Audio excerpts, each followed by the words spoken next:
এই যে ছাত্র সমাজ আন্দোলন করছে, বিএমপিএলরা কম চেষ্টা করে না, কিন্তু বহুত চেষ্টা করছে 15 বছরে, মাঠেই নামতে পারে নাই।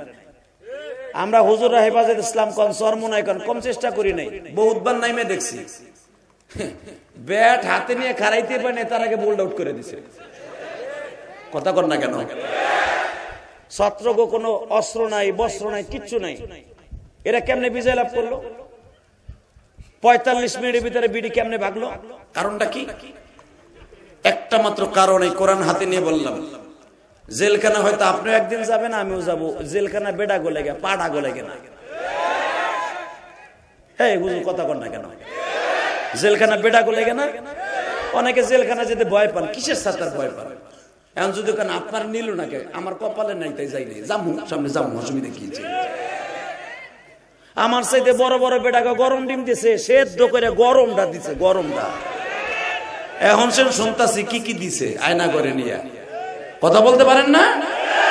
এখন সে শুনতাছি যে বড় বড় আলেমদের মুহাদ্দিস ধরে ধরে নিয়ে উলঙ্গ কইরা উপরে ঠ্যাং দিয়া কি কি দিছে। কারণ আমাদের লেভেলে বক্তা বাংলাদেশে তো আমরা 4-5 জনই নাকি। আইনমন্ত্রী আনিসুল হকের মতো সাবেক মন্ত্রী, সে আল্লাহর কাছে না চাইয়া সে চায় প্রতিমার কাছে। কথা বলেন না কেন?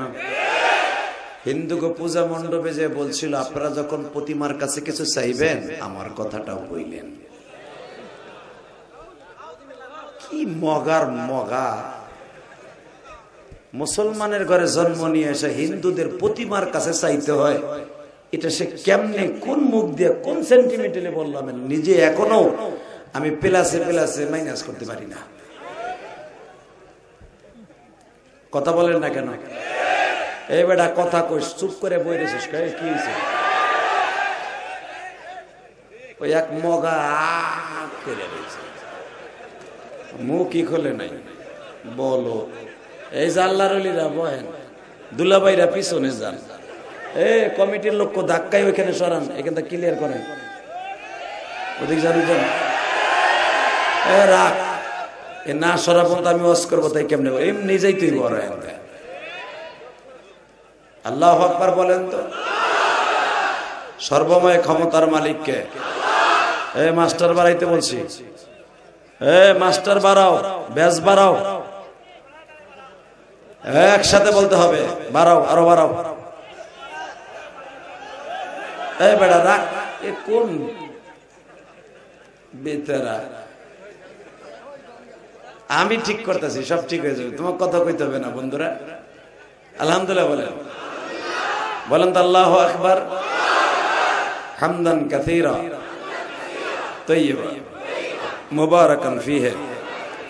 আল্লাহ কইয়া দুইটা হাত উঁচা করে আল্লাহকে জোরে একটা ডাক দেন, আর একটু জোরে ডাক দিয়ে দেখেন কি মজা লাগে। দুনিয়ার কোন নেতারে ডাক দেন নাই, ডাক দিচ্ছেন কারে? ফাদকুরুনি আযকুরুকুম, তারে ডাক দিবেন, সে আপনারে কোলে তুলে নেবে। দুনিয়ার নেতাকে অনেক মিছিল মিটিং করে দেখছেন, নেতাকে রাত্রে ডাইকে দেখছেন, কোন নেতা কথা কয় না। কিন্তু একজন বিশ্ব নেতা, আল্লাহু লা ইলাহা ইল্লা হুয়াল হাইয়ুল কাইয়্যুম, উনি এমনই একজন নেতা, উনি এমনই একজন বাদশা, উনি এমনই একজন মালিক। রাতের অন্ধকারও শুনে, নির্জন কুঠিরে বসে ডাক দিলেও শুনে, সমুদ্রের তলদেশে বসে ডাক দিলেও শুনে। উনি আমার হায়াত দাতা, পালন কর্তা, লালন কর্তা। ওই আল্লাহকে জোরে একটা ডাক দেন, গলা ফাটাইয়া দেন, জোরে একটা ডাক দেন। ডাক দাও যুবক, বক্সগঞ্জের যুবক, ডাক দাও, ডাক দাও। আল্লাহদের ডাকগুলো তুমি কবুল করো। এবার কোন আলহামদুলিল্লাহ। বাইতুস সালাম হাফিজিয়া মাদ্রাসা ও নুরানিয়া আয়েশা সিদ্দিকা জান্নাত মাদ্রাসা কর্তৃক আয়োজিত 2 দিন ব্যাপী ওয়াজ ও দোয়ার মাহফিলের সম্মানিত সভাপতি, সম্মানিত প্রধান অতিথি অ্যাডভোকেট নাজমুল হক সাইদি, আজকের দ্বিতীয় দিনের সভাপতি হাফেজ মাওলানা মোহাম্মদ আলী খান সাহেব কে আসেন, বারাকাল্লাহু ফি হায়াতি। সভাপতি তো সভাপতির মতই হবে, আলহামদুলিল্লাহ বলেন। বাংলাদেশের বিগত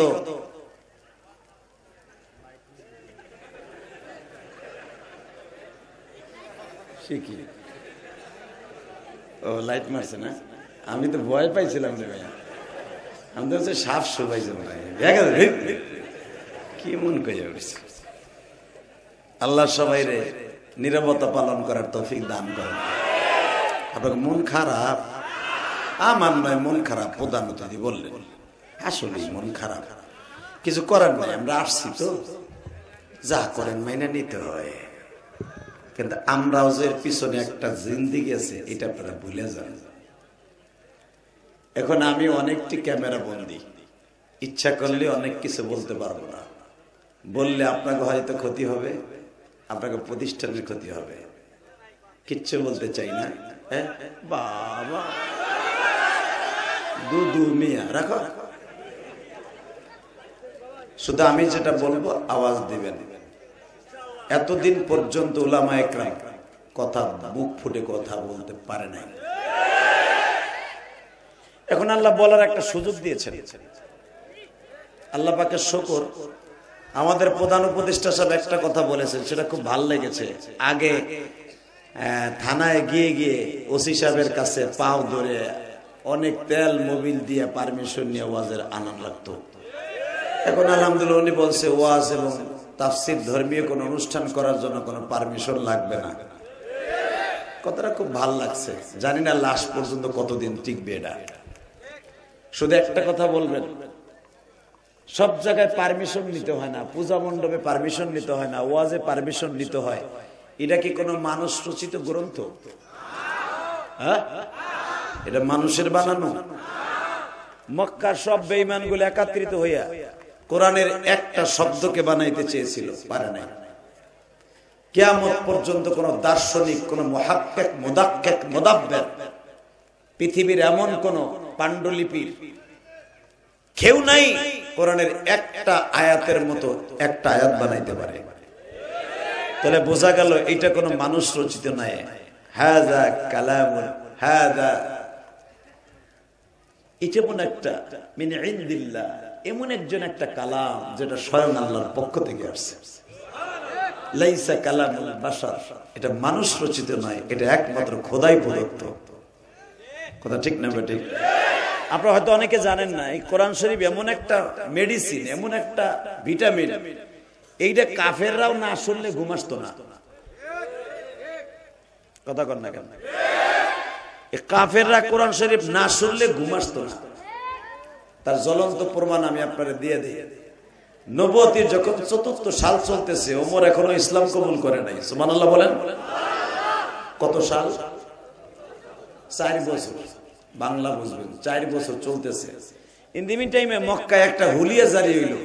মুহাম্মদ আর মক্কায় সচরাচর ভাবে কোথাও দাঁড়ায় কোরআন শরীফ পড়তে পারবে না। কারণ কোরআন এমন একটা মেডিসিন হয়ে গেল, এইটা যে শুনতো সেই কালেমা পড়তো। আরো জোরে কোন, আরো জোরে। তাহলে এই যে আমার মাবুদের কালাম, এটা বুকের মধ্যে নিয়ে আদর করলেও সওয়াব, এরে সুমা দিলেও সওয়াব, এরে নিয়ে যদি কেউ কিচ্ছু করা লাগবে না, খালি হাতটা রাইখা খালি মনে মনে কইবেন আল্লাহ এটা আমার আল্লাহর কালাম। এই কথাগুলো আমার মওলার, এইভাবে খালি বুকের সাথে লাগাই বয়ে থাকবেন, তাতেই দেখবেন উপরের থেকে মুষলধার বৃষ্টির মতো রহমতের বারিশ নাযিল হতেছে। এই জন্যই তো মাদ্রাসা ছাত্রদের এত দাম। আমাকে মাদ্রাসার যেখান থেকে নূরের আলো আসবে, রহমতের ভান্ডার আসবে, রহমতের মার্কাজ, ওই জায়গাগুলারে আমাদের কিছু কিছু লোক বিগত সরকারের আমলে ছিল, এই জায়গাগুলারে বন্ধ করার লেগে কেউ কইতো জিএমবির আকরা, কেউ কইতো সন্ত্রাসের আকরা, কেউ কইতো এই মাদ্রাসা বন্ধ করে দাও। হালাকি এরা জানতো না বাংলাদেশের প্রত্যেকটা কওমি মাদ্রাসা, আলিয়া মাদ্রাসার হেফজখানার থেকে কোরআনের নূর বের হয়, আর কোরআনের নূরের কারণে সারা বাংলাদেশে আল্লাহর রহমতের বৃষ্টি হয়।